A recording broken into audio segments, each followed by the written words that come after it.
암암이 선교 두 번째 이야기입니다. 2006년 2월 26일 오전 8시 도쿄 하네다 공항에서 아마미로 향하는 비행기에 몸을 실었습니다. 그날 운 좋게 날씨가 화창한 덕분에 비행기에서 일본의 상징인 후지산을 선명하게 볼 수 있었습니다. 후지산을 바라보며 기도했습니다. 하나님, 일본을 저에게 주십시오. 지금 생각해보면 너무 큰 기도가 아니었나 생각됩니다. 비행시간 2시간 30분, 오전 11시경에 아마미에 도착했습니다. 저에게는 역사적인 순간이었습니다. 가족들과 역사적인 순간을 사진으로 기록했습니다.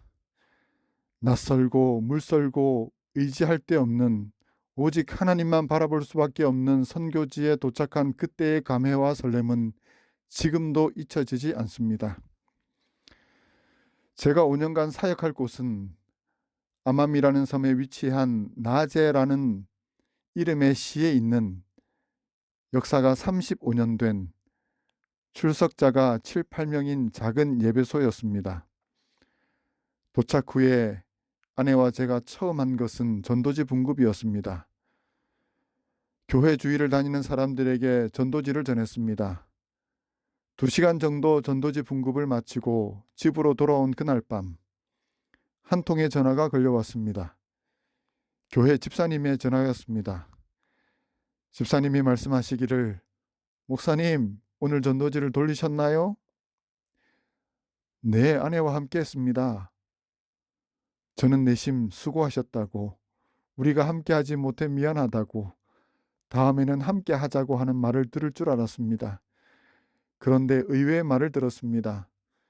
목사님, 전도지를 돌리면 한국 사람들은 좋아할지 몰라도 일본 사람들은 싫어합니다. 다음부터는 전도지를 돌리지 마세요. 충격적인 반응이었습니다. 절망적인 생각이 들었습니다. 내가 이런 곳에서 무엇을 할 수 있을까? 기도밖에 할 수 있는 일이 없었습니다.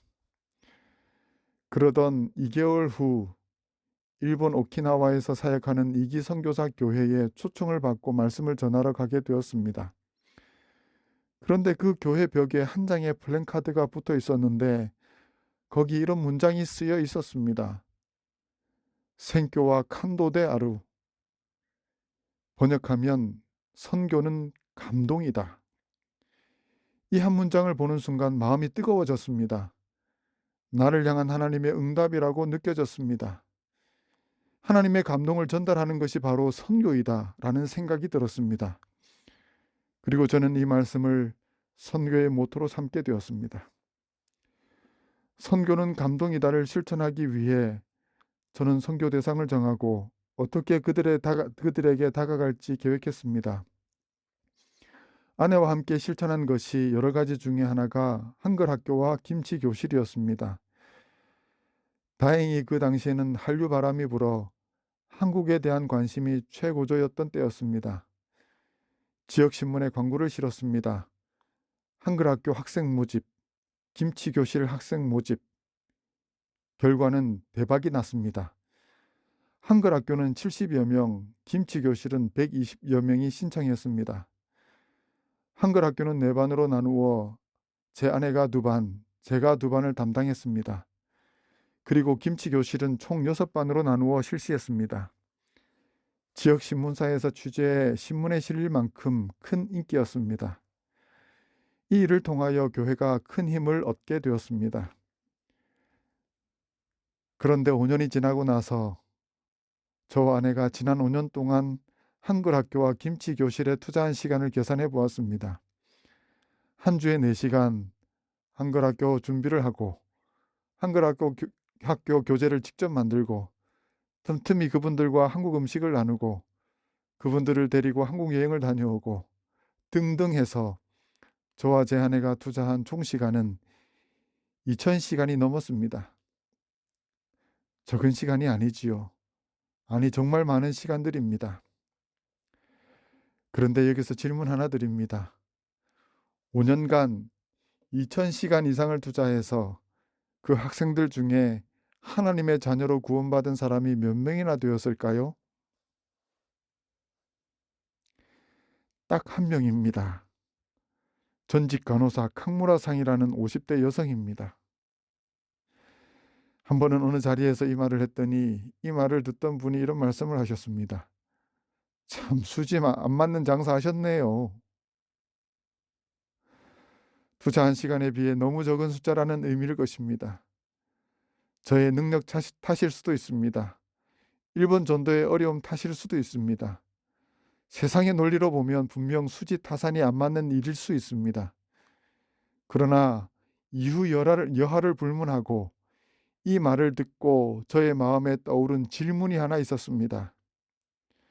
만약 이 결과를 알고 다시 그때로 돌아간다면 이 한 영혼을 위해 다시 그 많은 시간을 투자해 그 일들을 하겠는가라는 질문이었습니다.